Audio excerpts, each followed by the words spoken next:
Cidadão Silvestre. Cidadão Silvestre. Existe qualquer hipótese de uma tentativa de golpe? Então, esse é um ponto interessante. Por quê? Primeiro, sabe aquela pergunta que às vezes as pessoas fazem para o advogado, como é o meu caso? A pessoa chega assim, Bruno, tal pessoa pode me processar? Porque eu não fiz nada, mas ela pode me processar? E a minha resposta é, pode. Qualquer um pode processar vocês. Vocês podem processar qualquer um. Se vai ganhar ou não, é outro assunto. Mas que pode processar, pode.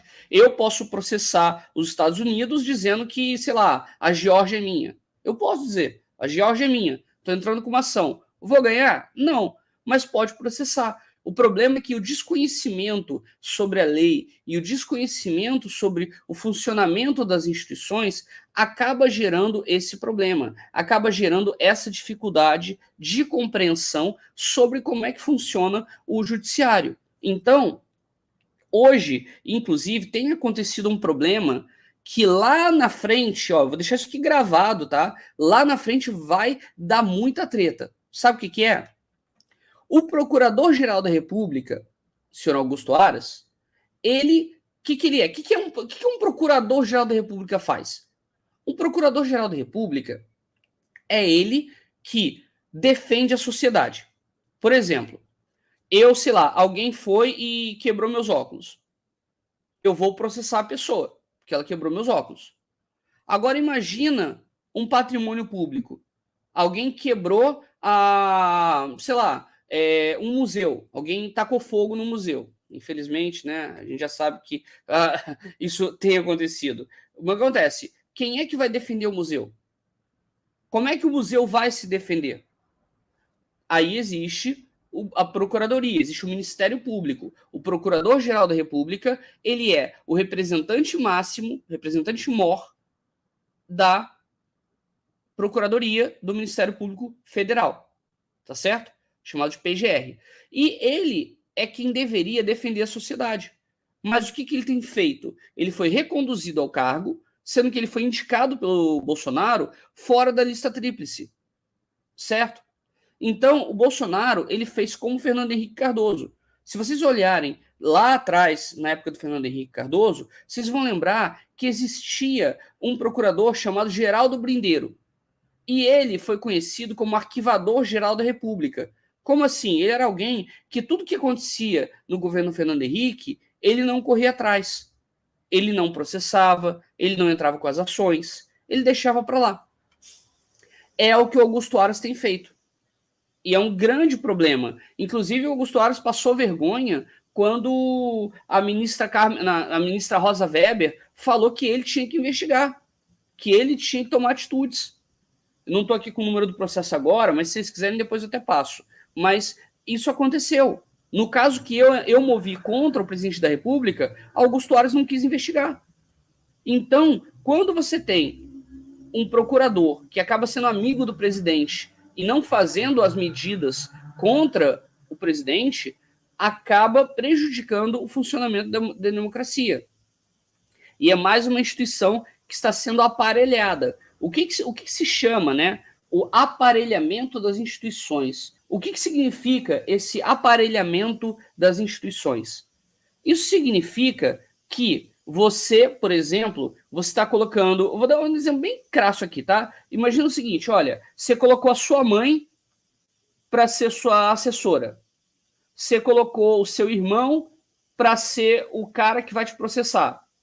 Você colocou, sei lá, o seu pai para ser do Tribunal de Contas. Ou seja, você colocou todo mundo que gosta de você nos lugares em que eles deveriam tomar atitudes para regular o que está fazendo, mas eles não vão regular, porque eles têm interesse próprio, eles têm um interesse ali em agir daquela forma. Na época de Fernando Henrique Cardoso, as instituições estavam aparelhadas. Quando o Bolsonaro falou que ele queria um dele na Polícia Federal do Rio de Janeiro, era para aparelhar, ou seja, para colocar alguém que não iria investigar.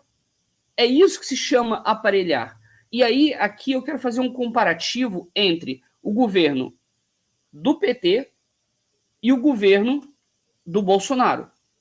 Na época do PT, Se vocês forem lembrar, houve aquela questão do mensalão. O PT estava envolvido? Estava. Assim como vários outros, né? O MDB, o PFL, que virou DEM, etc. Toda essa galera aí do direitão estava junto nessa. Mas o que acontece? Quem foi que correu atrás e fez um monte de coisa nessa ação penal?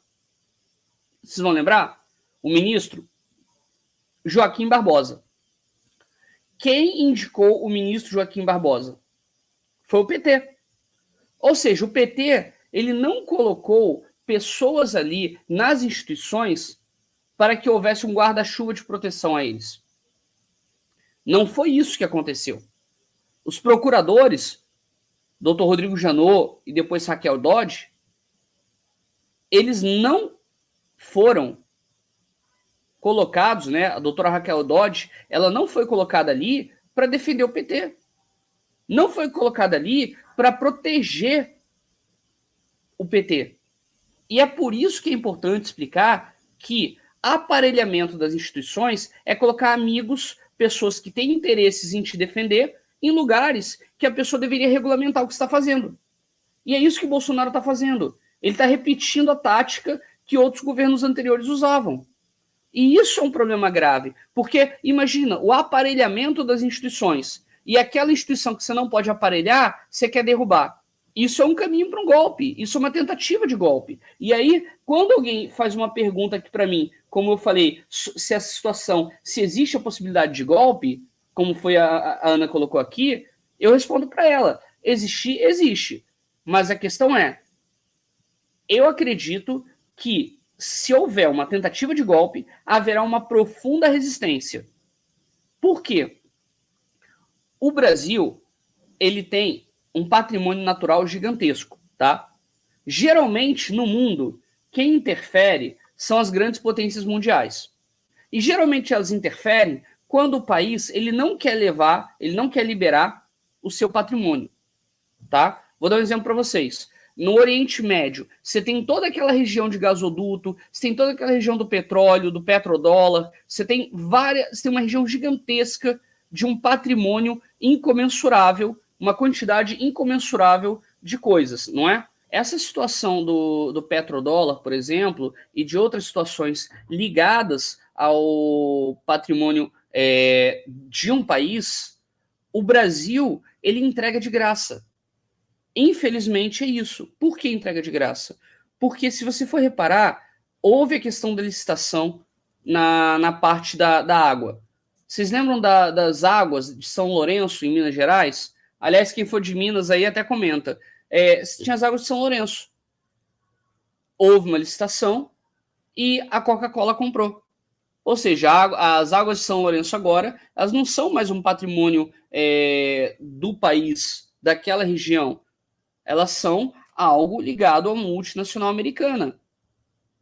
O nosso patrimônio, a Petrobras, ela já foi vendida, boa parte dela foi vendida. Eu atuei em vários casos tentando segurar o patrimônio da Petrobras com base na própria lei que foi criada para proteger o que era patrimônio público. Só que, infelizmente, fizeram estratégias, né, e mudaram regras que prejudicaram o país. Então, o que eu posso dizer para vocês é, nenhum país, hoje em dia, está querendo que o Brasil tenha uma intervenção. Por quê? Porque o Brasil já deu o que tinha de patrimônio, sabe? Não tem mais o que explorar nesse sentido. Você geralmente coloca uma ditadura num país para você poder explorar e controlar o que tem naquele país. O que a gente tinha já foi privatizado. O que está sendo privatizado agora é o pouco que resta, que a gente tem que lutar, com certeza, mas a maior parte já foi entregue. Ou seja, não faz nenhum sentido para uma grande potência mundial querer que o Brasil seja colocado como uma ditadura, como um golpe, porque não tem mais patrimônio. Não tem mais. Infelizmente é isso. Nós temos riquezas naturais? Temos. Só que nós estamos privatizando tudo. Vai demorar anos ainda para a gente poder se reabilitar nesse sentido. Então, a movimentação do dia 7, para mim, está sendo não só uma questão de necessidade deles se autoafirmarem, como também de uma questão de apropriação. Por quê? O dia 7 de setembro ele representa para o país uma data de independência de Portugal, é claro, mas é uma data para o Brasil como um todo, não é para ele. Porque você pode reparar, eles têm pego a bandeira brasileira para dizer que é deles, que o Brasil é deles. Isso é assim, quem quer estipular uma ditadura e pega a bandeira de um país e diz que é sua, ela está querendo excluir todo o resto da população. Quando o Bolsonaro fala que a nossa bandeira ela não vai ser vermelha e etc., aqueles escândalos todos, ele diz que a bandeira é aquela do país. Só que ele é um maior entreguista. Ele entrega tudo que é o nosso patrimônio. Então é uma situação bem complicada. E isso, enfim, é uma coisa bem chata, né, de falar.